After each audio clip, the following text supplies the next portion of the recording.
Hi friends, हमारे channel automation fever में आपका स्वागत है। आज के इस वीडियो लेक्चर में सबसे पहले हम देखेंगे फाइल सिस्टम ऑब्जेक्ट होता क्या है, हम स्क्रिप्टिंग रन टाइम लाइब्रेरी को ऐड कैसे करते हैं, फाइल सिस्टम ऑब्जेक्ट का हम इंस्टांस किस किस तरीके से क्रिएट कर सकते हैं और उसके बाद हम देखेंगे किसी एक पर्टिकुलर फोल्डर में अवेलेबल सारी फाइल को हम कैसे गेट कर सकते हैं और सबसे लास्ट में एक यूज केस देखेंगे किसी एक फोल्डर में अवेलेबल सारी फाइल्स की प्रॉपर्टीज जैसे कि फाइल का नेम, क्रिएशन डेट, फाइल का पाथ किसी एक एक्सेल फाइल में हम स्टोर करना सीखेंगे। सो चलिए स्टार्ट करते हैं। सबसे पहले हम ये देखते हैं फाइल सिस्टम ऑब्जेक्ट होता क्या है और इससे हम क्या क्या कर सकते हैं। सो फाइल सिस्टम ऑब्जेक्ट को शॉर्टकट में हम एफएसओ बोलते हैं।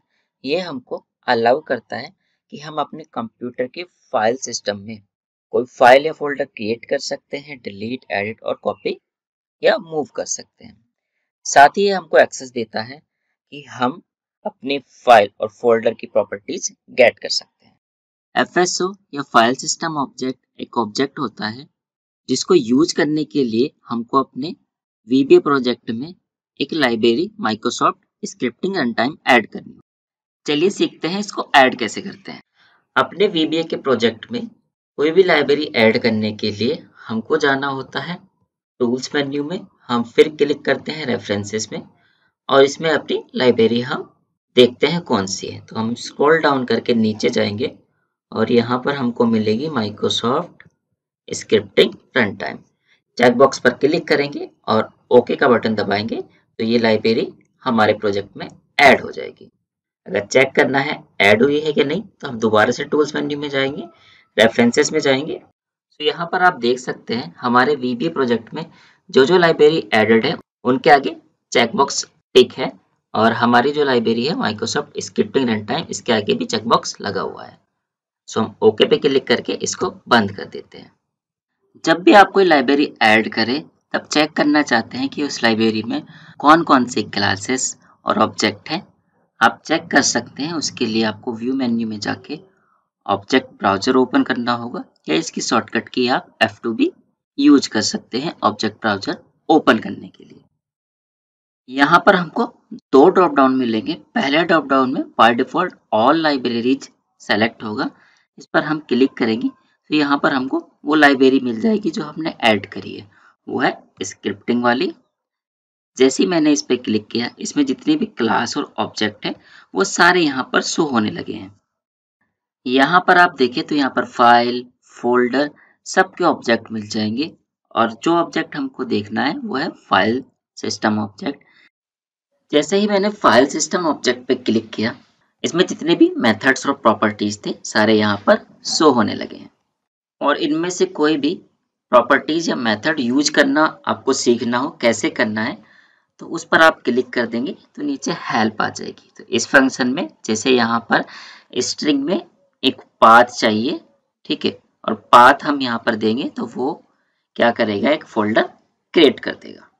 इसी तरह किसी भी मेथड या प्रॉपर्टी को कैसे यूज करना है आपको सीखना हो तो आप ऑब्जेक्ट ब्राउजर या ऑब्जेक्ट एक्सप्लोरर ओपन करेंगे, उस ऑब्जेक्ट पे क्लिक करेंगे, सारे उसके क्या होगा मेथड्स और प्रॉपर्टी शो होने लगेगी और जिस भी प्रॉपर्टी या मेथड को आपने सीखना है वो कैसे काम करता है उस पर क्लिक करेंगे तो नीचे हेल्प आ जाएगी।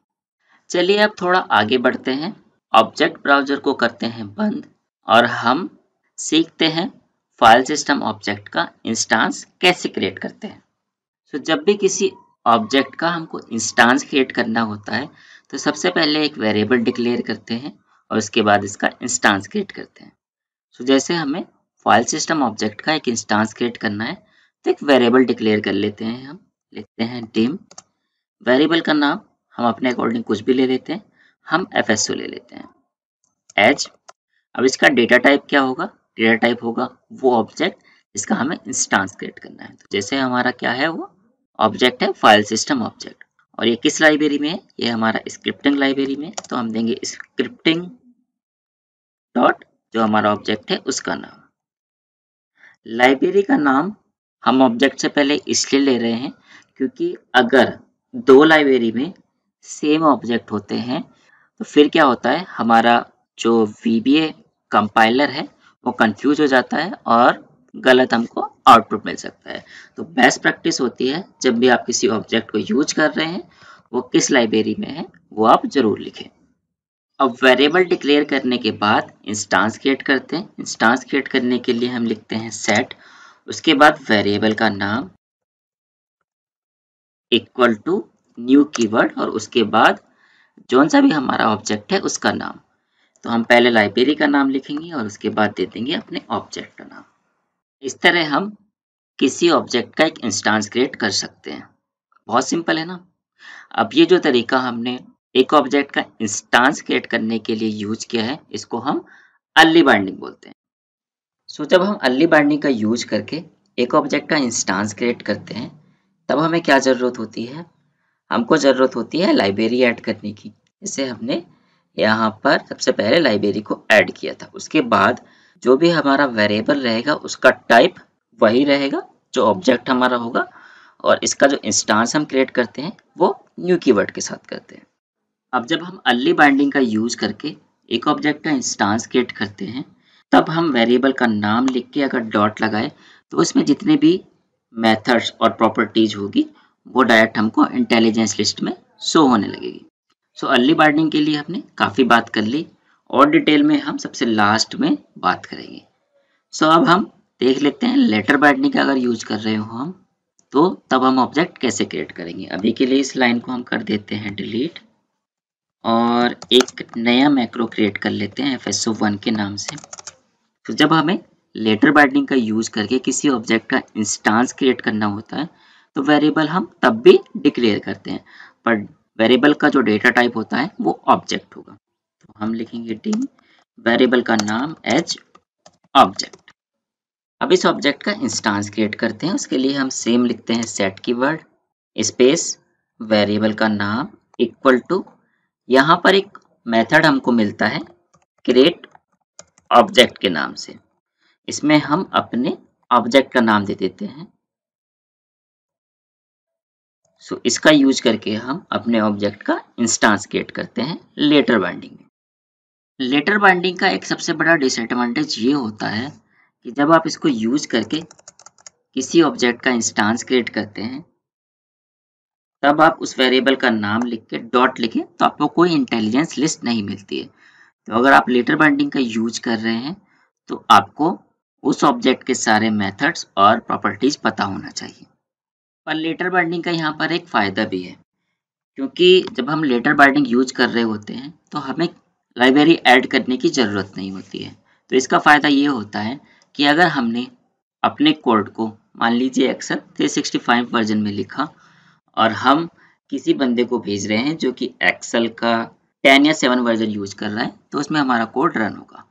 पर अगर हमने अर्ली बाइंडिंग यूज की और एक्सेल 365 वर्जन में हमने अपने कोड को लिखा और उस आदमी को भेजा जो कि एक्सेल 7 या एक्सेल 10 यूज कर रहा है, तो हमारा कोड उसके पास रन नहीं होगा। चलिए लेटर बाइंडिंग और अर्ली बाइंडिंग के लिए अभी इतना ही काफ़ी है। फाइल सिस्टम ऑब्जेक्ट के सबसे लास्ट लेक्चर में हम इसको बहुत ज़्यादा डिटेल में कवर करेंगे। चलिए सबसे लास्ट में एक और तरीका हम देख लेते हैं जिसका यूज करके हम अपने ऑब्जेक्ट का इंस्टांस क्रिएट कर लेते हैं। सो उसके लिए हम इस लाइन को डिलीट करेंगे और उस तरीके को बोलते हैं हम ऑटो इंस्टांसिंग। तो जब भी हम एक वेरिएबल डिक्लेयर कर रहे होते हैं तब हम एज कीवर्ड के बाद अगर न्यू लिख दे तो इस तरीके से भी हम इस ऑब्जेक्ट का इंस्टांस क्रिएट कर सकते हैं। जब एक वेरिएबल डिक्लेयर हो रहा होगा तभी ये इसका इंस्टांस क्रिएट हो जाता है। इस तरीके से अगर हम किसी ऑब्जेक्ट का इंस्टांस क्रिएट करते हैं तो इसको हम ऑटो इंस्टांसिंग बोलते हैं। तो दोस्तों आज के लिए इतना ही। लेक्चर 1 का बचा हुआ पार्ट हम इसकी सेकंड वीडियो में कवर करेंगे। हमारी ये वीडियो आपको कैसी लगी कमेंट में हमें ज़रूर बताइएगा और इस वीडियो में हम और क्या इम्प्रूवमेंट कर सकते हैं वो भी ज़रूर बताइएगा। हमारी इस वीडियो को लाइक कीजिए और अगर अभी तक आपने हमारे चैनल को सब्सक्राइब नहीं किया है तो सब्सक्राइब कर लीजिए। मिलते हैं नेक्स्ट वीडियो में। बाय।